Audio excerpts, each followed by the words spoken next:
ভাই সাদা কালবাউস কোথায় ধরছিলেন? তাই সাদা কালবাউস হয় কোনোদিন তো শুনি নাই।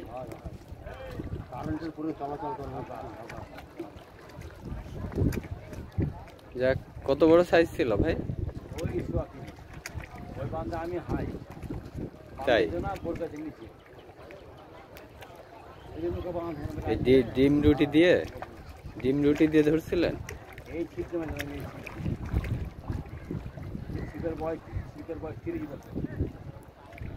আপনি জীবনে সবচেয়ে বড় মাছ কত বড় সাইজ ধরছেন? কি মাছ? এই পদ্মা নদীতে? সেটা কোন জায়গায়? তাই নাকি? মানে টিবাদ এইটুকু আপনার সেরা জায়গা নাকি, আপনার ফেভারিট জায়গা? সেরা ছিল ভাই, এখন আগে যে মাছ ছিল ভাই, এখন জাল দোহায় বস্তা ফেলেছে, বস্তা ফেলে মাছ থাকে, এখন মাছ তো তাও দেখি ভালোই নড়তেছে। ও চিতল মাছ। চিতল তো বড়শি খাচ্ছে না। একটা কালবাউস ওই পারে একজন ধরলো দেখলাম, হাফ কেজি সাইজ। ওই যে ওই পারে, হ্যাঁ ওই যে নৌকাটার পাশে, এই 10-15 মিনিট আগে। এখানে মনে হচ্ছে কালবাউসই দিয়ে একটা করে হচ্ছে। আপনি কয়টা মারছেন এবারে? আমি তো এলাম ভাই আসরের পর। না, এই বছরে কালবাউস কতগুলো পাইলেন? তাই তাহলে তো অনেকগুলোই মারছেন। বোয়াল মাছ ধরেন না নাকি?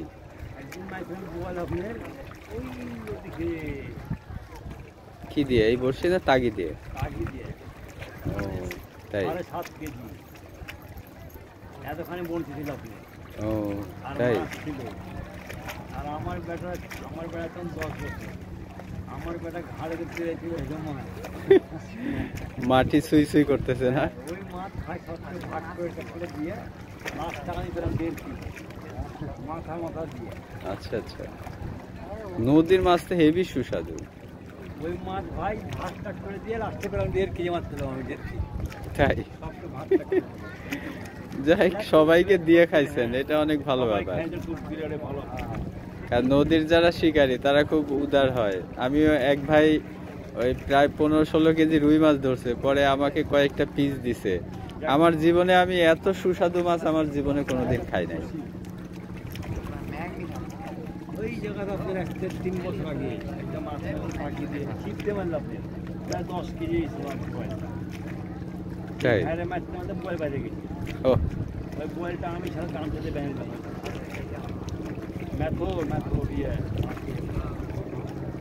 তাই। তো নদীতে কি আসলে মাছ ধরা ভাগ্য না কোনো টেকনিক আছে?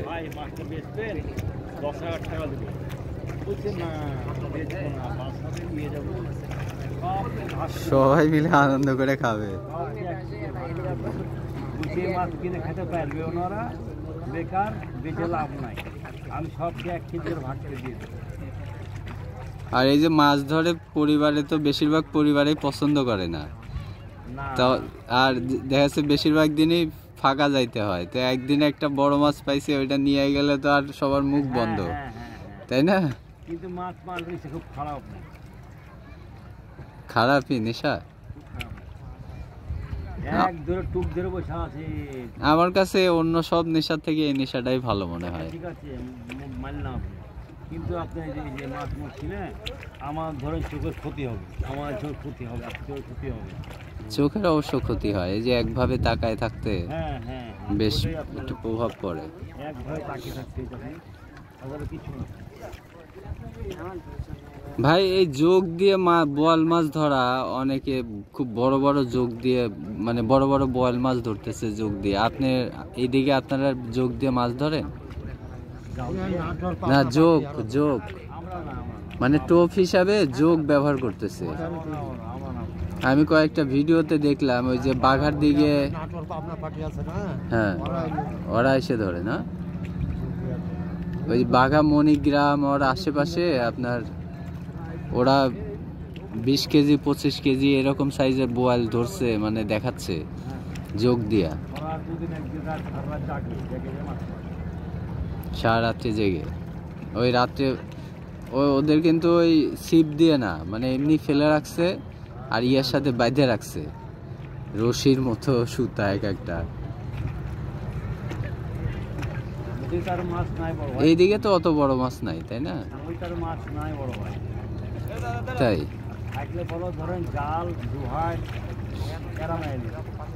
পদ্মা নদীতে তো আগে শিশু দেখা যাইতো, এই দিনে কোনো শিশু মিশু তো চোখে পড়ছে না। শিশু আছে? কারণ শিশু থাকলে তো বোঝা যাবে যে হ্যাঁ মাছ আছে, কারণ শিশু তো মাছ খাওয়ার জন্যই আসে। না যে এত সময় এখানে অনেক সময় হলে আসছি, একটু ঘুরে ঘুরে দেখতেছি, কিন্তু একটা শিশুও উঠতে দেখলাম না। এগুলো জায়গায় তো শিশু চোখে পড়ার কথা না, শিশু সব মাইরে শেষ করে ফেলেছে। শিশুর ওই যে তেল বানায় মাছ ধরার জন্য, ওই জন্য কি শিশুও মারি ফেলতেছে নাকি?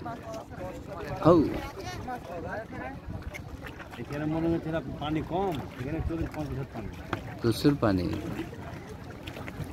40-50 পানি না ভাই, হবে না তো মিস হয়ে গেল। একটা মাছ হলে অনেক ভালো লাগতো। তো নদীর মাছ ধরা খুব মজার একটা ব্যাপার, শৌখিন ব্যাপার। শৌখিন শিকারীরাই নদীতে মাছ ধরে থাকেন, মাছ না হলেও সময় কাটান নদীতে এসে বসে। কারণ ফুরফুরে মেজাজে, ফুরফুরে বাতাস, মানে বলতে গেলে নদীতে মাছ যারা ধরে তাদের আয়ু বেড়ে যাবে, তাই না?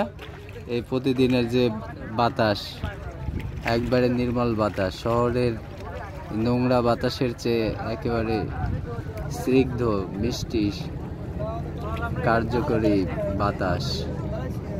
তো বেশ ভালোই সময় কাটলো নদীতে শিকারীদের সাথে, কিছু সময় কাটালাম। অনেক ধন্যবাদ। আমাদের ভিডিওগুলো যদি ভালো লেগে থাকে অবশ্যই লাইক করবেন, এবং কোনো কিছু জানার থাকলে বা পরামর্শ থাকলে কমেন্ট করবেন, এবং আপনাদের বন্ধুদের সাথে শেয়ার করে আমাদেরকে উৎসাহ দিবেন, সেই আশা রাখি। আজকে এই পর্যন্তই। আমাদের নেক্সট ভিডিও দেখার অগ্রিম আমন্ত্রণ জানিয়ে বিদায় নিচ্ছি। সবাই আমার ফিশ ওয়াচিং ইউটিউব চ্যানেল এবং ফিশ ওয়াচিং ফেসবুক পেজ, এটার সাথেই থাকবেন। আশা করি নতুন নতুন মাছ শিকার সম্পর্কিত তথ্য এবং মাছ শিকার সম্পর্কিত এবং মাছ শিকারের বড় বড় মাছ শিকারের ভিডিও দৃশ্য আপনারা দেখতে পাবেন। আল্লাহ হাফেজ।